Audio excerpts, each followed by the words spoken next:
बड़ी खबर आ गई शरद पवार जी को लेकर।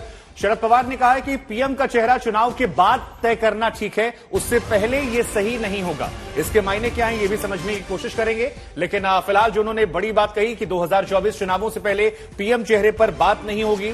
अब इसके अपने अपने तरह से एनालिसिस होंगे, अपने अपने तरह से इस पर सियासत होगी, लेकिन फिलहाल जो बड़ा बयान है वो ये कि बीजेपी के सामने 2024 से पहले जो जिम्मेदारी है वो ये है कि पीएम का चेहरा बाद में चुना जाए, पहले चुनाव साथ मिलकर लड़ा जाए, मजबूती से लड़ा जाए। अब ब्रिजमोहन जी, क्योंकि आप हमारे साथ स्टूडियो में मौजूद हैं, इस बयान के मायने क्या है? क्योंकि बीजेपी तो कहेगी कि आप एक कॉमन चेहरा नहीं बना पा रहे हैं, इस वजह से ऐसा बयान देना पड़ रहा है। और एक सवाल और भी जो शुरुआत पे सुधांशु जी ने कहा कि आपके तो अपने घर में आग लगी है। महाराष्ट्र के इतिहास से चाचा भतीजे का पहले हमने देखा राज ठाकरे जी, उसके बाद निकल आए थे मुंडे जी, और अब तीसरा हमें निकल आ रहा है अजीत पवार जी, जैसा कि आज तस्वीरों में दिखाई पड़ा या सवालों के बाद खामोशी थी।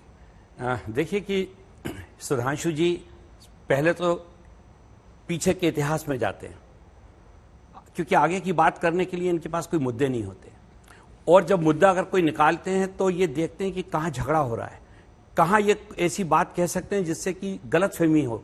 देखिए, मैं एक बात बहुत स्पष्ट कर देना चाहता हूं कि राष्ट्रवादी कांग्रेस पार्टी में नेतृत्व को लेकर किसी भी प्रकार का कोई भी द्वंद्व नहीं है। महाराष्ट्र में आदरणीय अजीत पवार साहब विपक्ष के नेता हैं, हमारे महाविकास आघाड़ी का चेहरा है वो वहां। राष्ट्रीय स्तर पर आदरणीय शरद पवार जी, और अब हमारे साथ आदरणीय सुप्रिया सुले जी और आदरणीय प्रफुल्ल पटेल साहब भी हैं, जिनको कि महीना भर टीवी कैमरों के सामने प्रेस कॉन्फ्रेंस चल रही थी, आप कह रहे हैं कोई विवाद ही नहीं है। कोई विवाद नहीं है। अगर विवाद था आप बताइए ना। ये मीडिया का जो विपक्ष, जो भारतीय जनता पार्टी जिस विवाद को खड़ा करना चाहती थी, ये सिर्फ वहीं तक सीमित था, हकीकत इसकी थी नहीं। तो अगर हकीकत ने जवाब क्यों नहीं दिया? प्रफुल्ल पटेल जी सवाल पूछा गया अजीत पवार को लेकर, अजीत पवार जी से पूछा गया, सबने खामोशी इख्तियार की। देखिए, खामोश मैं तो आया हूं ना प्रवक्ता के रूप में, मैं पार्टी की तरफ से तो बात कह रहा हूं। हमारी पार्टी में इस प्रकार का कोई द्वंद्व नहीं है जिस पे की चर्चा की जाए। अब बात आती है कि आने वाले दिनों में जो शरद पवार जी ने भी कहा कि चेहरा प्रधानमंत्री का नहीं होना चाहिए शुरुआत में, वो इसलिए कहा है कि आज जैसे राजस्थान में भारतीय जनता पार्टी विश्व की सबसे बड़ी पार्टी होने का दावा करती है जी, क्या राजस्थान में उनके पास कोई चेहरा है जिसके बारे में वो कह सके कि यह आदमी हमारे मुख्यमंत्री के रूप में चुनाव लड़ेगा? क्या इनके पास छत्तीसगढ़ में कोई चेहरा है जिसपे कह सके कि ये हमारा आने वाले दिनों में मुख्यमंत्री का चेहरा होगा?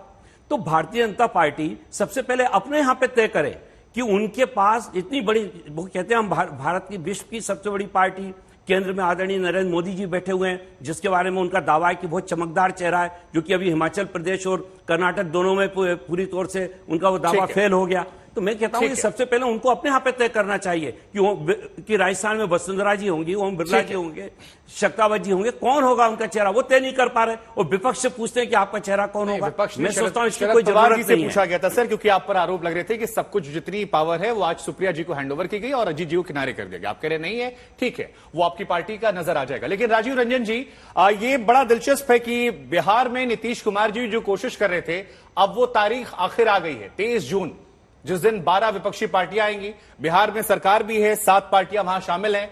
लेकिन एक सवाल मन में आता है, अभी जब हाल फिलहाल में भागलपुर में हमने देखा कि एक पुल गिरा, बयान अलग अलग आए, डिप्टी सीएम ने अलग थ्योरी दी, मुख्यमंत्री जी ने अलग थ्योरी दी, ऐसा लगा कि सामंजस्य नहीं है। तो कैसे सामंजस्य बनेगा 12 पार्टियों का जब आप लोग एक साथ आएंगे? क्योंकि कहा जा रहा है सबसे बड़ा फायदा तो आप ही की पार्टी को होने वाला है, जेडीयू को, अगर ये 12 दल मिल जाते हैं तो। देखिए शुभांकर जी, सबसे पहले बयानों में कोई ऐसी असहमति नहीं दिखी है जिसके आधार पर इस तरह की टिप्पणी की जाए। जो नीतीश कुमार जी का बयान था बिल्कुल साफ था कि एजेंसी ने काम सही नहीं किया है, एजेंसी को ब्लैकलिस्ट करेंगे और एजेंसी से पूरे पुल के निर्माण का जो व्यय है वो बतौर हर्जाना वसूल किया जाएगा। अब सवाल ये है कि जो लोग ये सवाल खड़े करते हैं वो कभी भी ये नहीं कहते हैं कि सैकड़ों इंसानी जानें उड़ीसा में चली गई और एंटी कॉल्यूजन डिवाइस नहीं रहने की वजह से ये दुर्घटना घटी। इन बेगुनाह लोगों की जो के परिवार के सदस्यों की जो पीड़ा है, जो उनकी वेदना है, मुझे कई बार लगता है कि ये सवाल आपको भी पूछना चाहिए जिस समय बिहार की चर्चा करते हैं, जिसमें कोई इंसानी जान तो नहीं गई है और बाकी वो तमाम चीजें दुरुस्त की गई है जिससे राज्य के कोषागार को नुकसान नहीं पहुंचे।